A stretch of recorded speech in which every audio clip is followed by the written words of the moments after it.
How to deal with irritating yet creative employee, यानी कि कोई ऐसा इंसान जो आपको बहुत परेशान करता हो आपके दफ्तर में लेकिन काम बहुत अच्छा करता हो, तो ऐसे इंसान के साथ कैसे डील करें।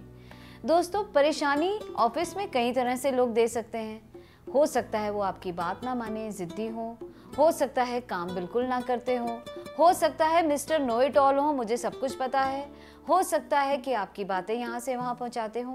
कई तरीके से लोग आपको एक वर्क प्लेस में इरिटेट कर सकते हैं, और जब लोग आपको इरिटेट करते हैं तो कहीं ना कहीं आपके अपने काम पे असर पड़ता है। आपकी सारी की सारी एनर्जी उसी तरफ खिंचती चली जाती है कि इस इंसान को मैं कैसे डील करूं, और आपके खुद के काम पे बहुत ज़्यादा असर पड़ने लगता है। तो ऐसी सिचुएशन में अगर कोई इंसान आपके साथ इस तरीके से बिहेव कर रहा है तो आपका क्या फर्ज बनता है इसमें। सबसे पहले तो आप ये मानिए कि इरिटेशन लोग करते क्यों हैं, या आपको इरिटेट लोग करते क्यों हैं। इसके पीछे दो ही वजह हो सकती है दोस्तों। या तो वो निग्लेक्टेड फील कर रहे हैं, या वो आपकी अटेंशन चाहते हैं। और ये दोनों हालात जब उनको कहीं ना कहीं नहीं दिखाई देते, या अपनी मनमर्जी उनकी इस हालात में नहीं चलती, तो वो कोई ना कोई ऐसा तरीका खोजने की कोशिश करते हैं कि लोगों की अटेंशन उनकी तरफ जाए, और फिर ये बिहेवियर की प्रॉब्लम्स जो हैं वो आनी शुरू हो जाती हैं। तो ऐसे में आप क्या कर सकते हैं। आप पहले तो सोचिए कि ये इंसान ऐसे बिहेव क्यों कर रहा है, तह तक पहुंचिए प्रॉब्लम की। ऐसी क्या बात है जिसकी वजह से इस इंसान का बिहेवियर इतना इरिटेटिंग हो गया है। क्या घर में उसके हालात ठीक हैं, क्या ऑफिस में वो बहुत ज़्यादा लो सेल्फ एस्टीम फील कर रहा है, बहुत पीछे फील कर रहा है, क्या उसे ऐसा लगता है कि जितना वो कर रहा है उसे उसकी वापसी नहीं मिल रही, और वो सब चीज़ें उसे नहीं मिल रही, तभी वो ये तरीके खोज रहा है कि दूसरे को भी आगे ना बढ़ने दे, इरिटेट करता रहे। तो ऐसे में अगर ऐसी सिचुएशन है तो पहले तो उस प्रॉब्लम को जड़ से ख़त्म करने की कोशिश कीजिए। आप सबसे पहली चीज़ क्या कर सकते हैं, ओपन कम्युनिकेशन, खुली बातचीत कीजिए। दोस्तों, ज़िंदगी की कोई ऐसी लड़ाई नहीं जो आमने सामने बैठकर बातचीत के साथ दूर ना की जा सके।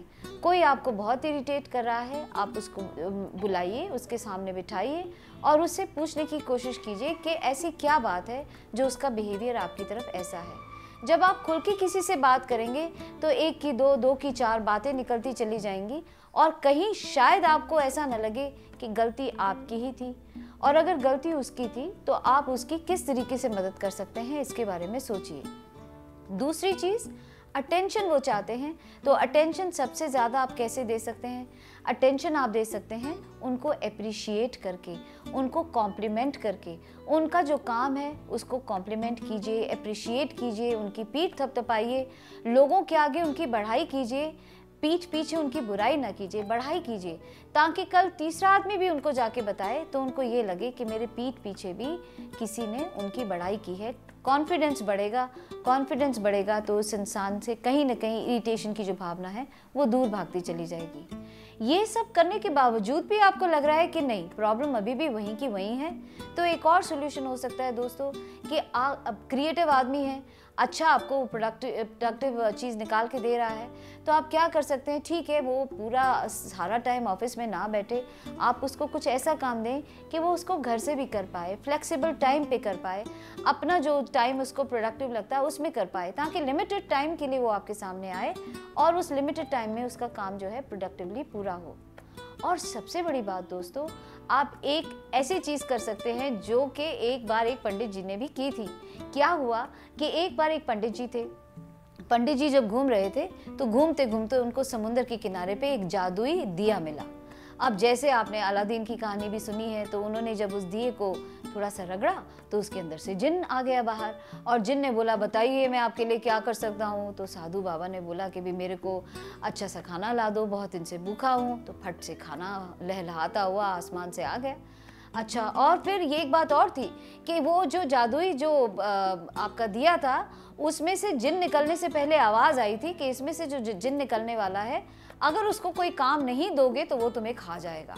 तो अब ये जिन निकला, पहले तो खाना है, 2 मिनट में खाना आ गया।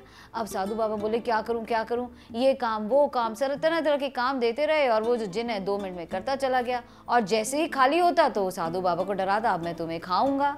अब साधु बाबा बड़े परेशान, क्या करूं क्या करूं। तो उनको एक तरकीब याद आई। उन्होंने क्या कहा, उन्होंने उस जिन को कहा कि देखो ये सामने डंडा दिखाई दे रहा है, ये पोल है, आप इस खंबे पे ऊपर चढ़ो नीचे उतरो, ऊपर चढ़ो नीचे उतरो, जब तक मैं तुम्हें नहीं कहता इसके ऊपर नीचे आप चढ़ते उतरते रहो।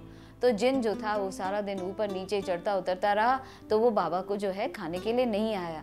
तो ये क्या है दोस्तों, मंत्र भी एक ऐसी चीज होती है, किसी इंसान को बिजी रखने के लिए कुछ ऐसी मंत्र आप ढूंढिए कि वो सारा दिन उस काम में इतना बिजी हो जाए, उसको इतना वक्त ही ना मिले कि वो आपको इरिटेट करे, जैसे कि वो आपको जिन जो था वो खाने के लिए टाइम ही नहीं मिल रहा था।